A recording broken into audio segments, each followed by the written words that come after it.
Friends, good evening all. Welcome to my channel. నేను ఈరోజు కొన్ని జ్యువెలరీ సెట్స్ తీసుకున్నాను. నెక్ పీసెస్ ఉన్నాయి, ఇంకా ఇయర్ రింగ్స్ ఎలా వచ్చాయో చూద్దాము. ఫస్ట్ వన్ వచ్చేసి నెక్ పీస్ అండి. చాలా చాలా బాగుంది. ఇది నాకు 110 రూపీస్ పడింది. చూస్తున్నారా ఎంత బాగుందో. వీటికి ఇయర్ రింగ్స్ కూడా వచ్చాయి. ఇవి కూడా చాలా చాలా బాగున్నాయి. 110 రూపీస్ అండి. మీషోలో తీసుకున్నాను. చాలా చాలా బాగుంది. ఇంకొకటి వచ్చేసి మనకి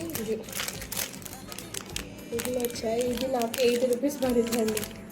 కూపన్ వచ్చింది, కూపన్లో తీసుకుంటే 8 రూపీస్ పడింది. ఇది చాలా చాలా బాగున్నాయి. ఇంకా నెక్ పీసెస్ తీసుకున్నాను, చిన్నవి. ఇది 100 రూపీసా ఏమో పడింది. 60 రూపీస్ పడింది. ఇది నాకు 1 2 3 4 5 6 వచ్చాయి. చాలా చాలా బాగున్నాయి. Thanks for watching my video. Like, share, subscribe to my channel.